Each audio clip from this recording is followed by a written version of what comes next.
So hello again, this is my video review number 3. I'm so glad and happy that you guys liked the previous one and that you found it funny.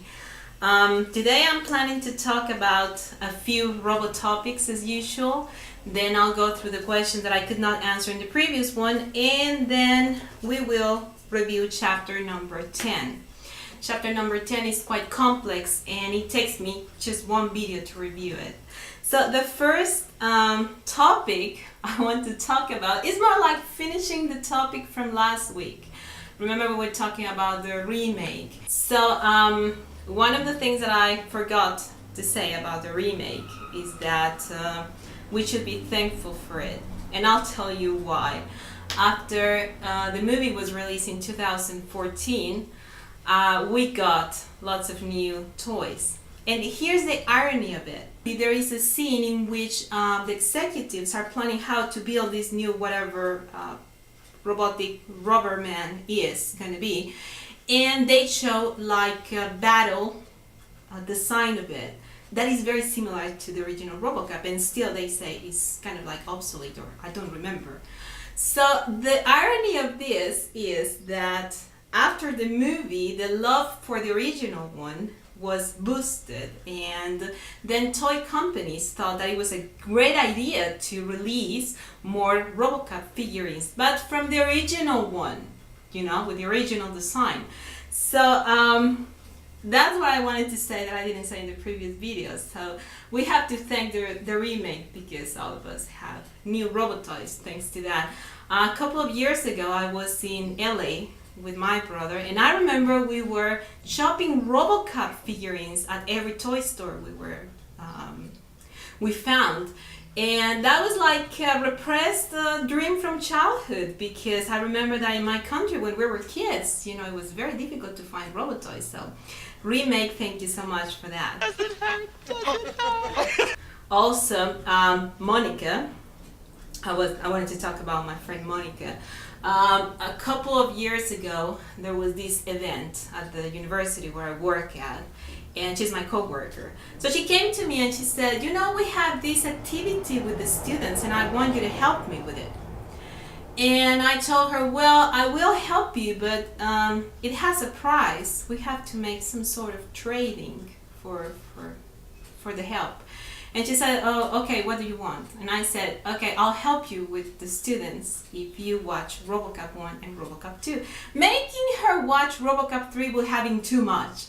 So she said yes, and she was very diligent. And she went to Netflix and she saw RoboCop 1 and RoboCop 2. Although she's not a sci-fi fan, she found them really interesting. And then she said to me, so what about the new one?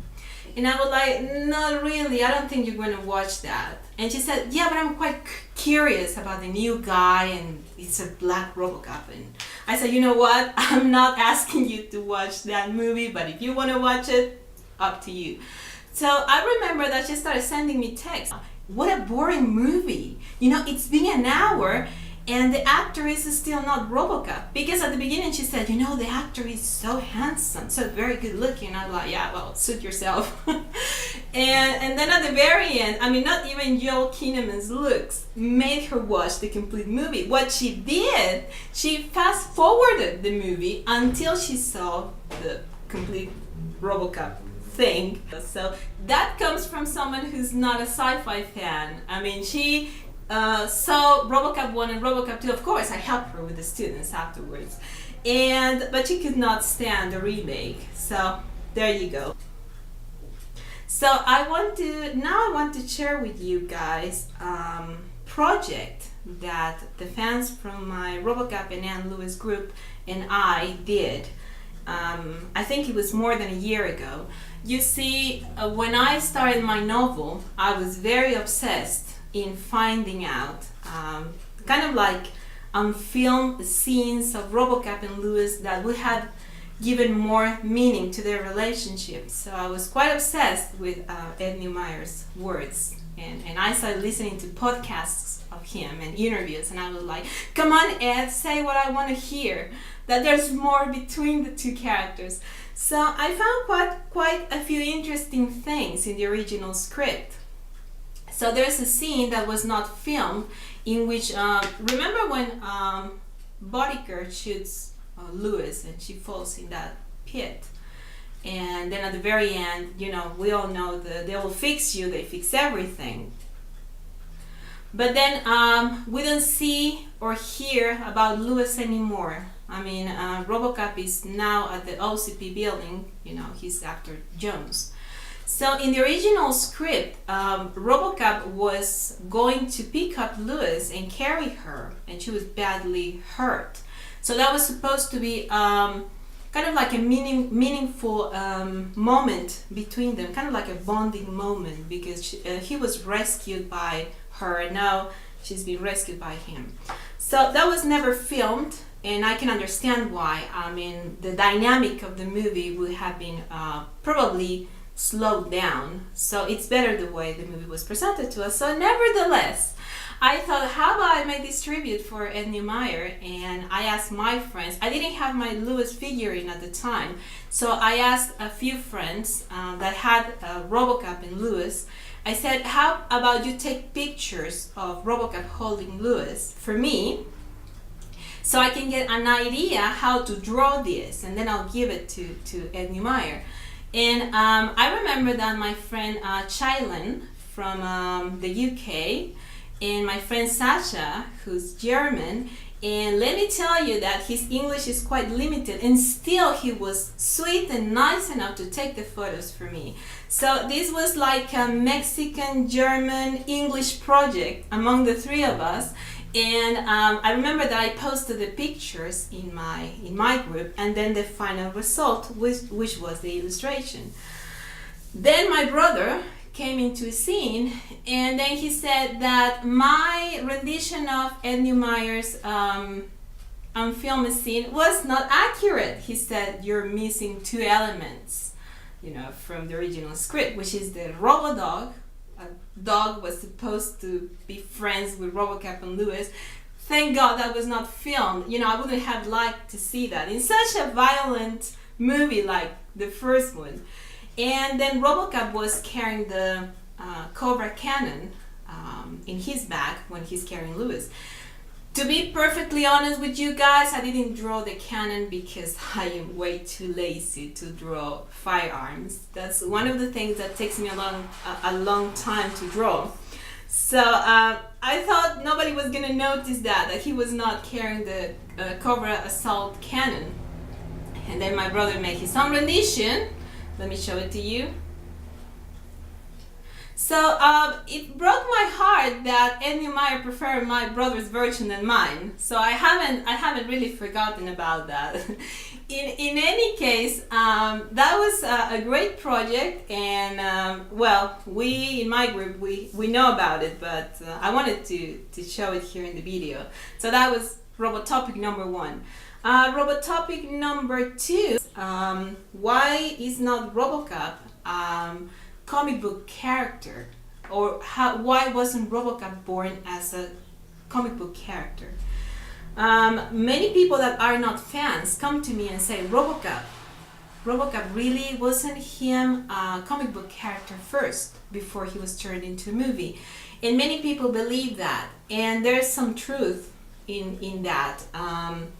I found an interview of Edward Neumeier in which he tells a very interesting story when he was developing the script with Michael Miner.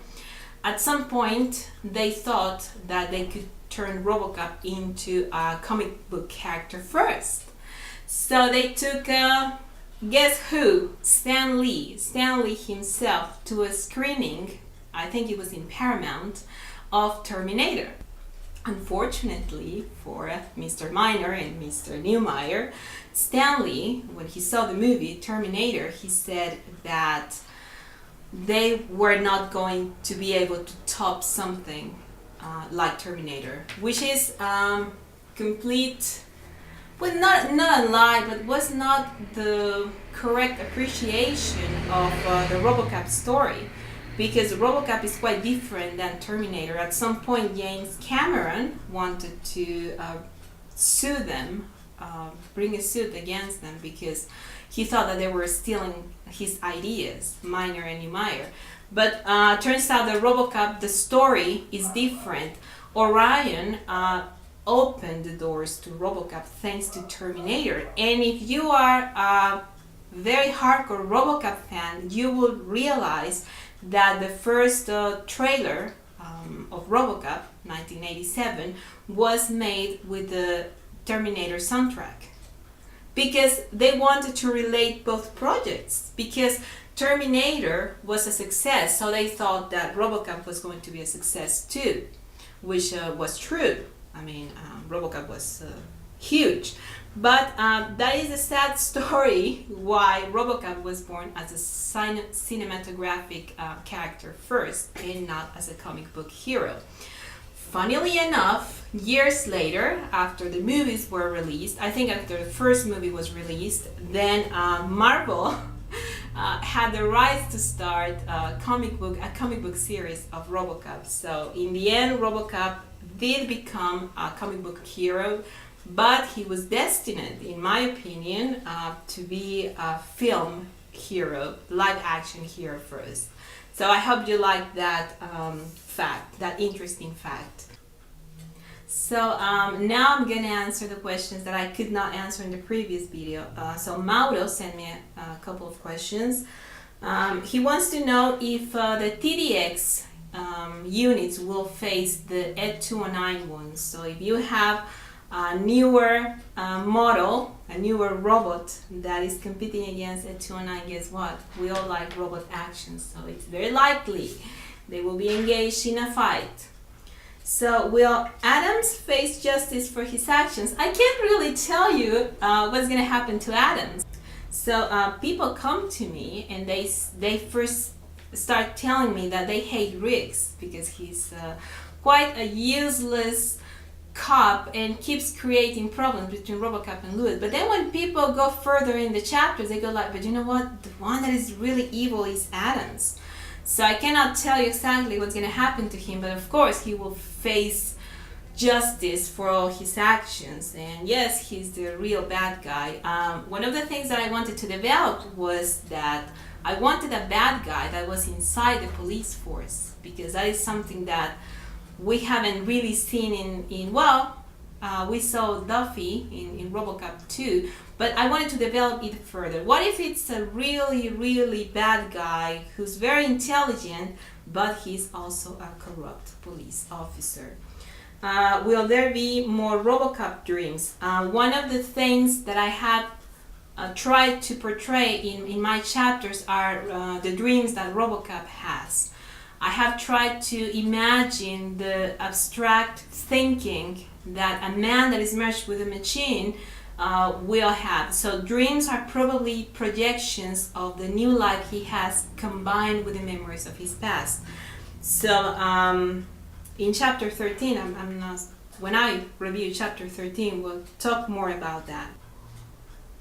Another question is from a guy from my group. He doesn't want to give his real name. His nickname is Matt Murdoch, and he's asking me if I have ever tried to develop a complete script. So not really, no. You see, Matt, my RoboCop project has been me, myself, and I. I have had the help of a few collaborators, like my friend Christine, like my friend Lenora, but in reality, I have had no real professional guidance from anyone to develop my chapters. In fact, there have been some antagonists in my story. I remember talking to you about it.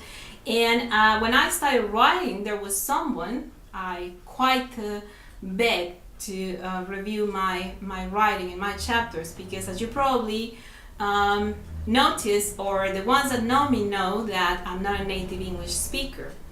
So portraying your ideas in your native language is already difficult, so now imagine doing it in a second language. So I thought that my chapters were very cool when I started writing, but then this person was so destructive when he started reading them, and he almost made me go to the breaking point of dropping it. I came to the point where I thought, I cannot write in English. And what am I doing? I am a graphic artist, I'm not a writer. I'm not a screenwriter, so Matt, this is why I don't know, I wouldn't know how to make a film script. Besides, my story was not meant to be a film script that I was supposed to sell or anything. It was supposed to be like a novel with chapters, kind of like series that the fans would enjoy.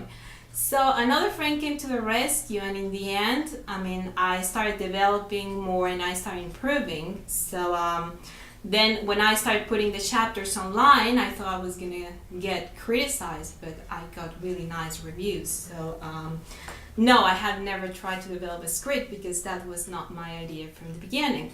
Although you should know that one of the things that kind of like were a beautiful gift to me was that Edward Neumeier read the opening of my story, and he was glad of the direction that I was taking, especially regarding Lewis. He said that every character needed someone to take care of him or her, and he said, I'm glad that you're taking care of Anne Lewis. So imagine, that was like, I don't know, happiness for me. Isn't the moon wonderful tonight? It's still daytime. It's the thought that counts. However, and I still want to say that I'm not making any kind of profit with this story. This is just a fan story because this is something I was asked on the DeviantArt not so long ago.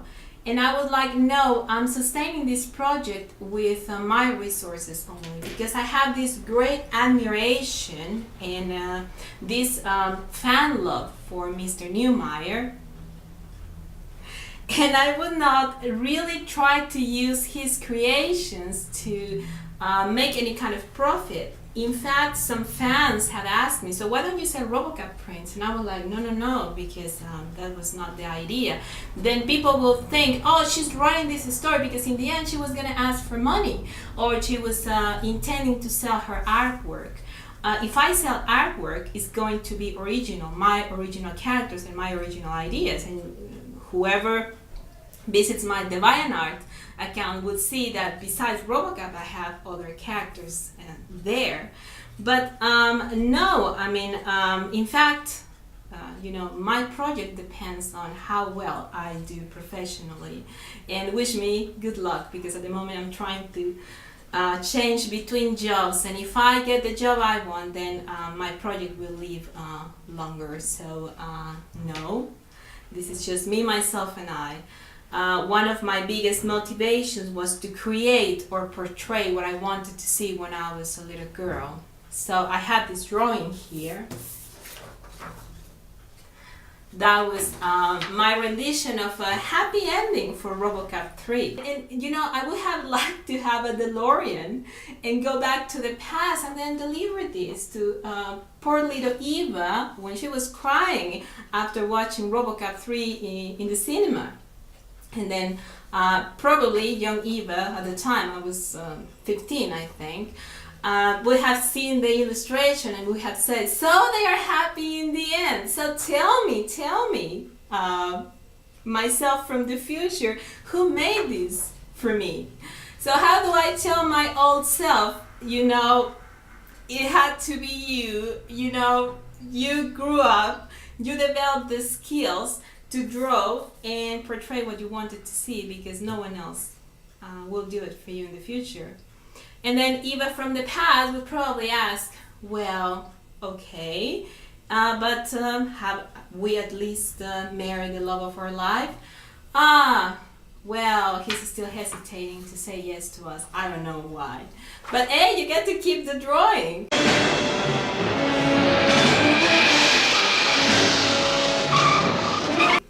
So I think that that's one of the saddest motivations that have made me go through the complex process of creating something nobody's paying me for. And I'm not intending to, and I have said this to Edward quite a few times, I'm not intending to use your creations or to hold on to your fame or name, to get my own name or fame. No, I'm just trying to fulfill this long time dream that I have as a fan. And I'm not sure where it's gonna take me, but as long as I can sustain my project, be sure, guys, that I will keep on writing and sketching. The fact that sometimes I have stopped uploading chapters, sometimes I disappear from the fan groups, is because I have to take care of my real life and job. And I think that's my story as a fan, and it's probably the story of all of you. I have seen that most fans that are in my group, they make awesome RoboCop creations, or they have these awesome collections at home, but then they have day jobs and they cannot live off their fandom only. So that's real life, and I hope that answers your question, Matt. Also, I wanted to thank you for your great comments about my artwork and my illustrations in general. So thank you so much for being part of my group, although I haven't heard from you lately. And well, finally, I'm going to review chapter number 10. Chapter number 10, where do I start? Chapter number 10 is a complex one. RoboCop and Lewis go to this park, and they find out that there are rebellious people there that don't want the police around. Lewis is quite an angry woman. She's repressed in so many aspects. Her personal life is repressed. And of course, she feels love for RoboCop already, but she feels she has been rejected by him quite a few times.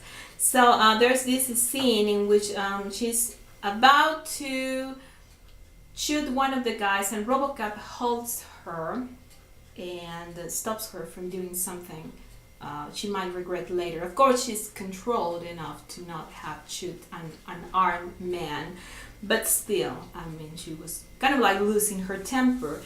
That embrace makes her realize how trapped they are in a relationship that has no future. So even if they develop something like a romance or whatever, RoboCop is pretty much trapped. Not only in his robotic body, but also because he depends on OCP and he's considered as a product. So RoboCop later on goes to Tyler. Oh, because after that, Lewis tries to make another move. So she tries to make another move when they're in the car, and RoboCop stops her. But deep inside, I mean, all the things she's doing for him is starting to make a change in him. And that's the interesting part. That's what I wanted to develop. But he's also sad because he doesn't know how much humanity is left in him. So he has this very heartbreaking conversation with Tyler. Disclaimer, Dr. Tyler and Dr. Garcia from RoboCop 2, in my story, is the same woman.